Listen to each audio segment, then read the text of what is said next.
Hey there, everybody. Today I have the beautiful Racemaster GTM from Hanhart. Now, this not only beautiful watch and part of the Racemaster line, which also includes the GT and the GTF, which I'll get into more in the written post. Click the link in the description, take you over to watchreport.com, where I'll get more in depth about the differences and between the variations of the Racemaster lineup. But here we'll, of course, showcase it and, talk a little bit about it.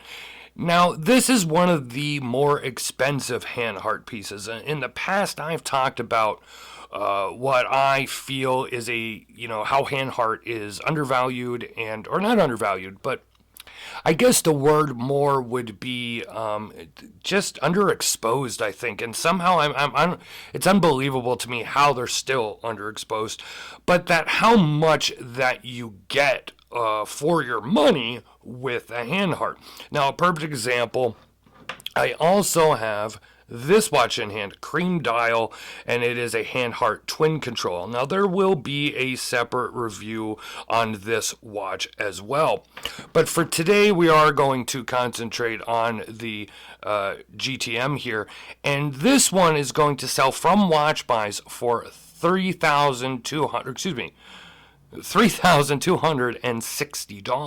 So that is quite a hefty price tag, especially when talking about the Hanhart brand. Now this one obviously has a lot of modifications. Now, one of the big things that I'll talk about here, we'll get into the specs here in a minute, but one of the things I'll talk about here in terms of the differences between this model in the Racemaster lineup and the other two is this one is the only one that is a mono control. Now, this is a modified Valjoux 7750 automatic movement. We'll talk about those modifications here in a second. And this is the only one that has the mono pusher. The other ones have your dual pushers to activate the chronograph. And if you're not familiar with how a mono pusher works, it is just, as I said, mono pusher. You start, you stop, and you reset all from the same pusher. So this watch is 45 millimeters with a lug to lug or length of the case at 53.7 millimeters, which that is a substantial watch. 16.3 millimeters thick, and you're looking at 24 millimeter lugs. Of course, you do have a sapphire crystal. And as I said, it is a modified 7750 automatic movement. Now, there's going to be two main reasons that this model of the GTM is a little more expensive. I'm hitting things all over. There's so much going on in this studio here, I apologize. But there's a reason that this watch is a little more expensive than the rest of the Hanhart lineup. One of them is going to be that modified movement. Of course, this is a modified Valjoux 7750. Hanhart is calling it the Hanhart 4212 movement. You have your mono pusher. You can see that the subdials are spaced a good ways apart here, and that is to accommodate the modification of the movement. They're basically right up to the edge of that dial, and they're overlapping that blue outer track. Now, the other reason that this watch and the Racemaster lineup in general is more expensive is because the steel is HDS Pro steel. It's made of HDS Pro scratch resistant steel, and according to the manufacturer, 100 times more scratch resistant than traditional stainless steel. Let's talk about that for a second. Let's just say this. If there's anybody that's going to be able to scratch a watch that's supposed to be scratch resistant, highly scratch resistant, yeah, that person's going to be me. Now, you're really not going to be able to see it. It's right on the circular brushed area up here, but with the lighting and the glare coming off of the high polished areas of this watch, it's hard to see. Trust me when I tell you, I put a little scratch in it. Now, I don't know how I put a tiny little scratch in it. I did nothing out of the ordinary. It wasn't banged into a brick wall. It wasn't dropped. It wasn't anything. Just taking photos and stuff here in my studio, which is a pretty normal thing that I do often, obviously. But again, if there was going to be a person to do it, it was going to be me. Now, again, it's not that big of a deal, and you can't really see it. I guess the biggest thing to me is when I noticed it, I had to laugh. And I was like, seriously, how do you give me a watch that's 100 times more scratch resistant than regular stainless steel? And I scratch it unknowingly. I don't know. But let's go ahead here. Go ahead and give you a close-up look. Now, one of the things I'm going to talk about right off the bat is, to me, this watch is absolutely beautiful. Now, the other variations, they have, I know one has the orange outer part of the dial there. I think the other one is, I can't remember what the other one is offhand. There was some about that blue and red that really struck out to me. Obviously, this is very different than your Pioneer and everything that you would think of when you think of Hanhart. You think of that Pioneer lineup, you think of that coin edge bezel with that red marker tab, and even though you still have the red pusher and that signature crown, to me this just evokes something very different. Obviously it's a Racemaster, it's very race inspired. It looks, this one more so specifically just looks like a racing stopwatch. I think it's very, very cool.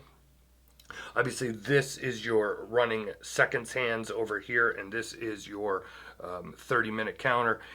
And I just think this watch is just a beautiful, beautiful piece.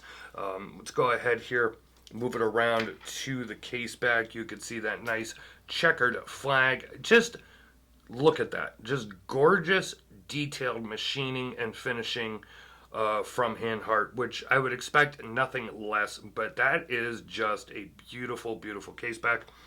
You have that racing inspired leather strap here with the hole cut out, and you have the red leather backing on that as well.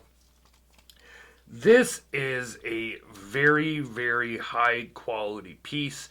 It's very different looking. It's just beautiful. Now, one thing, it is on the large side, 53 millimeters in length, 45 millimeter case. This is not a small watch. Now here is the Racemaster on my 7.5-inch wrist, and as you can see, from this view, from this angle, it doesn't look that big or that out of place on my wrist.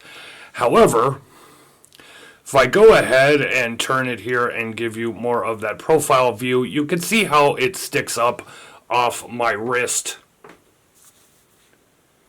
And you can see that, no, this is not a small watch by any means. And, sometimes, whether it's video, picture, whatever, it just doesn't come off. This is a larger watch. Yes, it does fit me, and it does fit me comfortably. This strap is beautiful. Of course, there you go. You have that really nice Hanhart buckle, as usual. And it is a great looking watch, but I just want to make people aware of the size, only because on my wrist it may not look that big. And as I said, I don't have that giant of a wrist.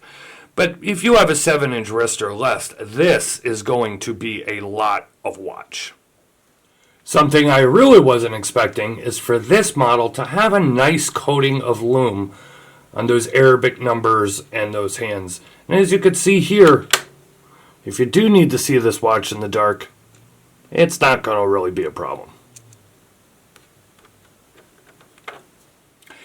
As I says, there's no doubt here that this is an expensive piece from Hanhart and an expensive watch in general. I think $3,000, $3,200 is an expensive watch. And though, I've reviewed watches that cost far more and, of course, far less on here, I think, at a certain point, anytime we start spending that kind of money on a watch, that's an expensive purchase. This is a gorgeous watch, though, and obviously there is a lot going on with it, from that modified movement to the hardened stainless steel case, and just all the work when you take a good look all around this watch. It is a beautifully machined, beautifully polished, beautifully satin finished. There is really not one complaint that I could personally make about this watch. And it's just, now, some people are, of course, not going to like the design. I review watches where a lot of time, not a lot of times, but some of the time, I don't necessarily love the design as well, or the design isn't for me. And maybe the size of this is not going to be for you, but I dare you. I dare you to find a defect or an issue when it comes to manufacturing or the finishing of this watch. Hanhart, in my opinion, definitely needs to get more on the map, especially here in the U.S. It's weird. Watch Buys doesn't really seem to promote them as much as they do Sin and the other brands they carry. And I don't know what the reason for that is, but that to me is an absolute injustice. Now, if you want to see more, go ahead and click the link in the description, take you over to my full review at watchreport.com. You'll get a little more in depth on this. I'll compare some of the other models and, of course, lots of photos. If you would like to purchase this, I'm going to have a link to the Watch Buys website. And then if you're outside of the United States, I will have a link to the Hanhart website, and you can check that for your local retailer. Of course, follow Hanhart on social media. They are on Facebook, Twitter, and Instagram. I believe they're on all three. I definitely know they're on Facebook and Instagram. And us at Watch Report, follow us there too. Facebook, Twitter, Instagram, we're all that good stuff. We're there. You could check us out, see what we got coming in for review. If you liked this video, and I hope you did, go ahead and give us a thumbs up. And hey, if you're not subscribed, what are you doing? Your cat's subscribed already. Your dog's subscribed. Why are you not? Go ahead, hit that subscription button there, and then hit that notification bell twice. That way, you never miss any of our content.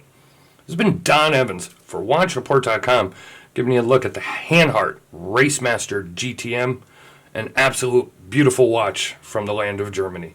Thank you very much. Check you on the next video.